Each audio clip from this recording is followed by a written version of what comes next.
Welcome back to Cynthia Untamed.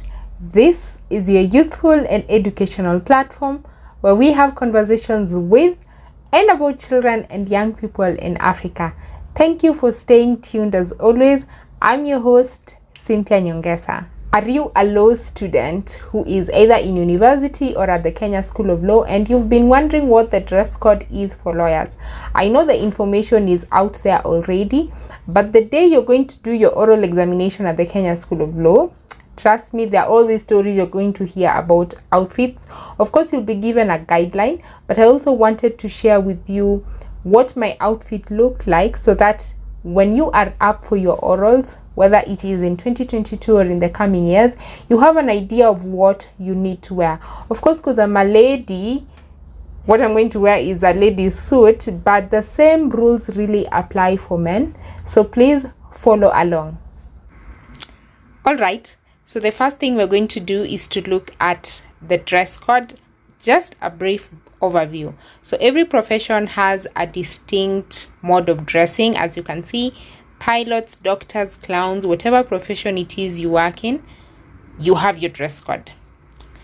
Now, there's this meme that usually says, if your lawyer is dressed like this, you're going to jail, which is true. Look at those shoes. Your Honor, my lawyer is stuck in traffic. If you've done judicial attachment, you know. All right, so we normally say that the need to dress properly as advocates inspires confidence, protects reputation, draws professionalism, and increases self-esteem. I'm sure you've seen these memes all over. Now, we have a dress code by the Law Society of Kenya. You can have a look at it. It's called the 2013 Advocates Dress Code, prepared by the Law Society of Kenya. We have a dress code for male advocates. I hope you can see the background. There is a coat and a tie and a shirt. And this is how male advocates are supposed to look. Modest, dark colors. And their appearance should be decent. Male advocates are required to shave their beards, of course, and, look all clean.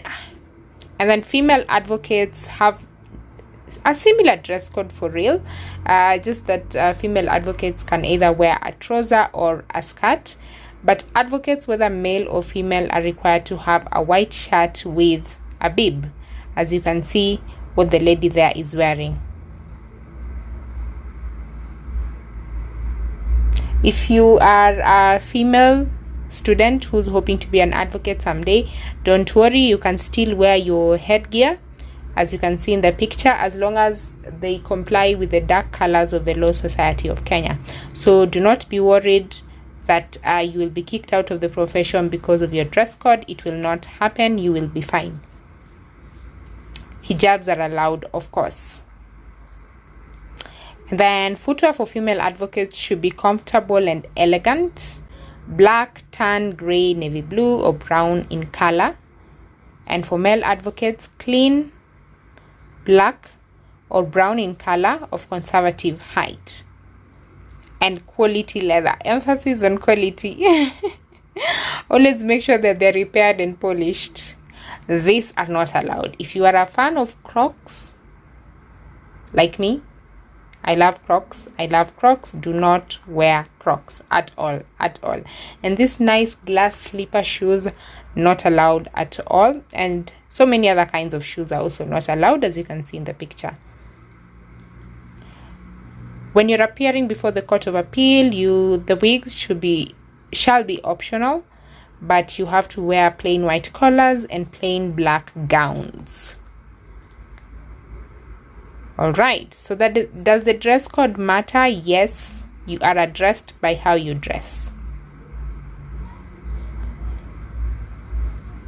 Distinction between male and women for the dress code is by way of gender, and it's mostly a societal construct.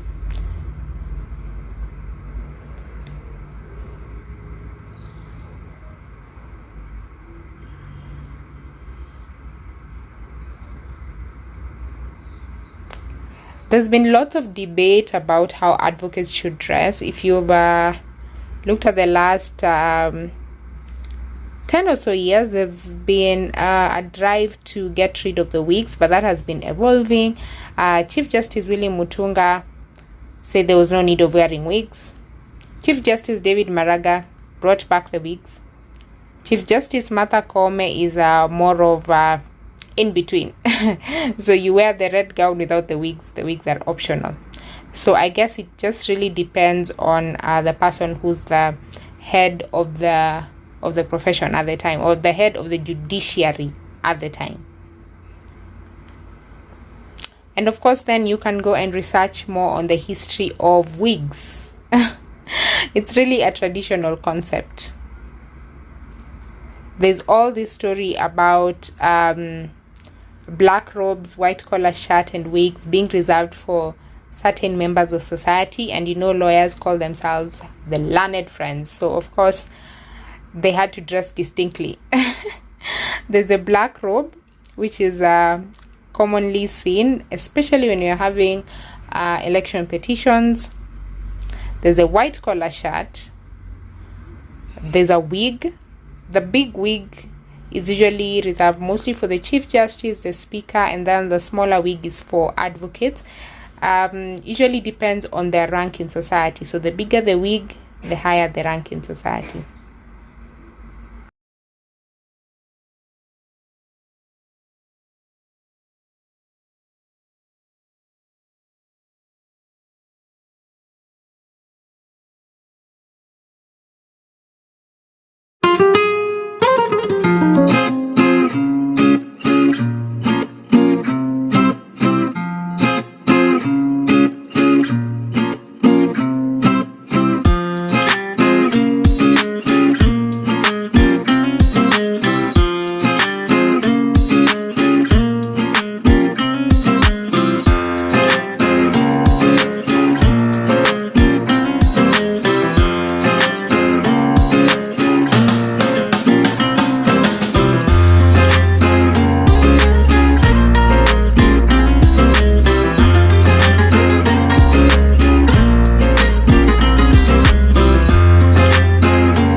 You have it.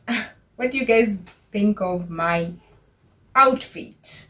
This is a sideshow, but what I like about this coat, I have just tried it on with the lapel mic today, and I like how it fits. It fits perfectly. I mean, the collar is so straight, and I just love how it fits on my collar over here.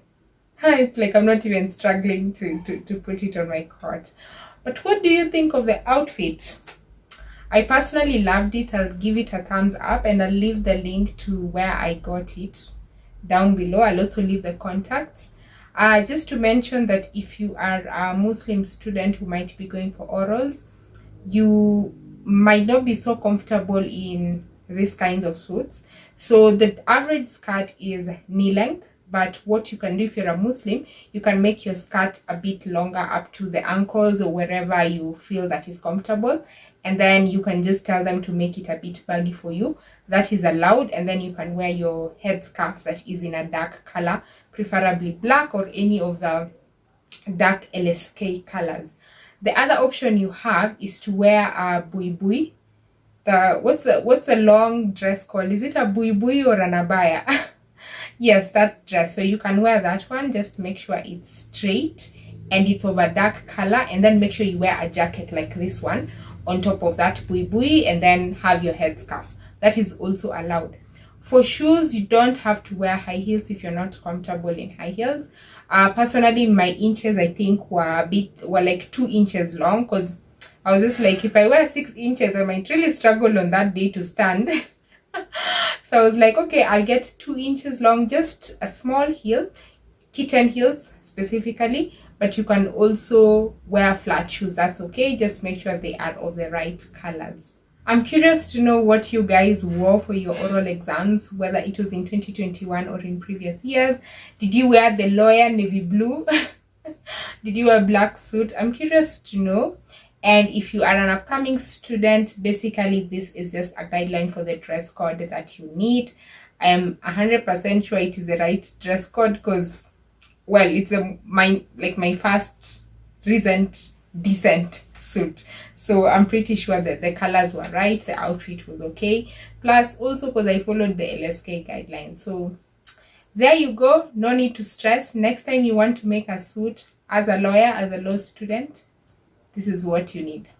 Thank you for being part of this episode of Cynthia Untamed, your youthful and educational platform.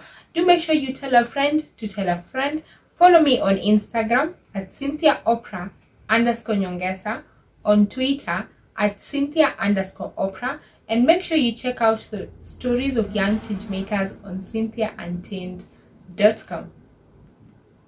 Well, of course, you know that at the end of my videos, I always have a call to action. My call to action today to you as a young person, as a person who's watching this, is to support African brands, Kenyan brands. If you've not watched my video on Buy Kenya, Build Kenya, do make sure you check it out.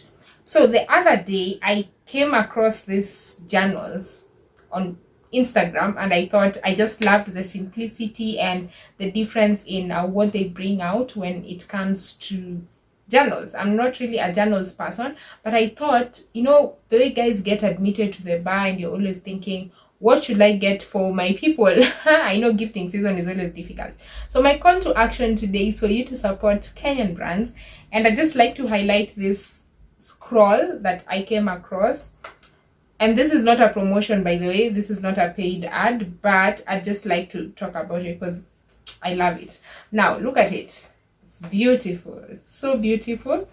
And you're going to have up-close shots of the journal. I just love it because it's simple and the leather is pure, and it's just simple and easy to carry, especially for a lady. You can easily put it in your bag. For guys who do not like carrying heavy things, you can put it in your briefcase. And then you can just have a custom-made page over there. I'm going to leave the link to the people who make it, or the business that makes it, in the description bar below. And next time you're thinking of gifting a newly admitted advocate, you can actually get them this scroll. Yeah, what do you think of it? I personally really liked it. I liked the simplicity, and they also have different models. So the one I got is the white paged one, but they also have cream page. You can customize the first page as you wish, and you can also engrave the cover. And of course, that also has different prices. I'm going to leave the link to their catalog just in case you want to check them out. And that is our call to action for today.